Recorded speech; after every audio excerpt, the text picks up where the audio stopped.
코스메슈티컬이라는 말이 있다고 합니다. 화장품의 코스메틱과 의약품의 파마슈티컬을 합성한 신조어라고 합니다. 화장품에 이렇게 의약품의 안전한 이미지와 효능, 효과를 강조하는 코스메슈티컬 브랜드 마케팅이 추세이자 유행이라고 하는데요. 법적으로는 이런 마케팅이 어떻게 될까요? 아무 문제 없는 걸까요? 오늘 서울행정법원에서 관련 판결이 나왔는데 심층 리포트 장한지 기자입니다. 한 화장품 회사의 여성 청결제 제품 광고입니다. 미국 식품의약국 연구소에서 후천성 면역결핍증 바이러스, 임질균을 99% 이상 항균한다는 인증을 받았다. 항균 보호막이 상처로부터 1차 감염을 예방한다. 칸디다균, 암모니아, 아세트산을 99% 항균해 불쾌한 냄새의 원인균을 항균한다는 등의 문구가 적혀 있습니다. 항균 등의 단어가 포함된 문구만 봐서는 언뜻 화장품 광고인지 여성 청결제 광고인지 의약품 광고인지 구분이 잘 안 됩니다. 이처럼 화장품을 의약품으로 혼동할 수 있는 소지가 있는 광고는 현행법상 화장품법 위반 행위에 해당합니다. 안전하게 이제 화장품을 사용하는 것들이 이제 더 중요하기 때문에 그런 것들을 위해서 이제 관리하는 부분들은 저희가 좀 더 꼼꼼하고 철저하게 그 관리에 나가고자 합니다. 이에 서울지방식약청은 해당 광고에 대해 화장품을 의약품으로 인식하게 할 우려가 있다며 3개월의 광고 업무 정지 처분을 내렸습니다. 화장품법 제13조 부당한 표시 광고 행위 등의 금지 조항은 의약품으로 잘못 인식할 우려가 있는 표시 또는 광고는 하지 못한다고 적시하고 있습니다. 하지만 해당 화장품 회사는 서울지방식약청 결정에 불복해 3개월 광고 업무 정지 처분을 취소해달라는 행정소송을 냈습니다. 해당 광고는 제품에 대한 실제 테스트 결과를 그대로 기재한 것으로 허위 광고가 아니다. 항균 테스트 결과를 정당하게 홍보하는 것이므로 이를 위법하다고 볼 수 없다는 것이 화장품 회사의 주장입니다. 1심 판결이 오늘 나왔는데 서울행정법원 행정11부는 화장품 업체 A사가 낸 광고 업무 정지 처분 취소 소송에서 원고 패소로 판결했습니다.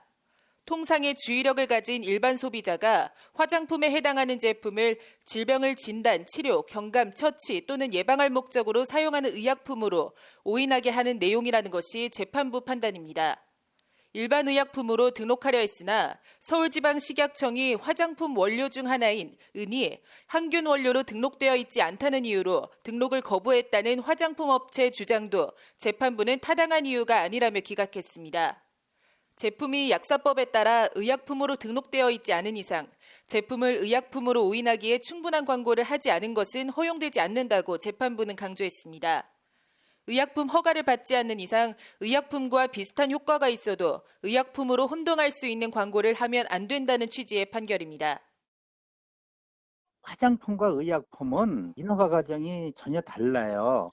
의약품으로 효능은 광고를 하면서 실제적으로 임상시험은 아주 간편하게 거치는 편법을 이용하는 경우들이 있습니다. 이른바 기능성 화장품들이 대부분 그런데요. 피부 노화를 방지한다거나 탈모를 방지한다는 그런 문제는 꼭 오늘 판결이 나온 여성 청결제뿐 아니라 상당수 이른바 기능성 화장품들이 이런저런 효능이나 효과를 강조하며 마치 의약품처럼 혼동할 수 있는 광고를 하고 있지만 이를 실효적으로 제재할 수 있는 뾰족한 방법이 없다는 데 있습니다. 화장품법 부당 표시 광고 행위 처벌이 1년 이하의 징역 또는 1,000만 원 이하 벌금으로 처벌 자체가 솜방망이인데다가 그나마 징역형이 선고되는 경우가 거의 없어 부당 광고라도 일단 하고 보자는 식이기 때문입니다.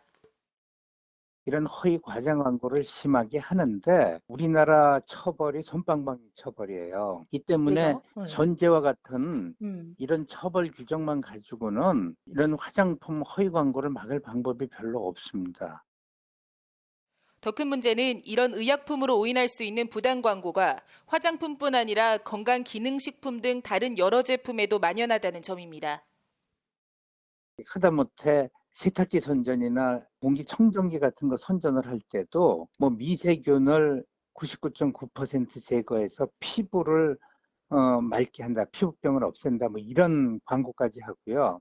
네. 건강보조식품 광고를 보면 무전서부터 암까지 다 치료한다는 이런 과대 광고들, 허위 광고들을 많이 전문가들은 이렇게 의약품처럼 오인할 수 있는 허위 과장 광고를 제재하려면 미국과 같은 징벌적 위자료 도입이 필요하다고 지적합니다.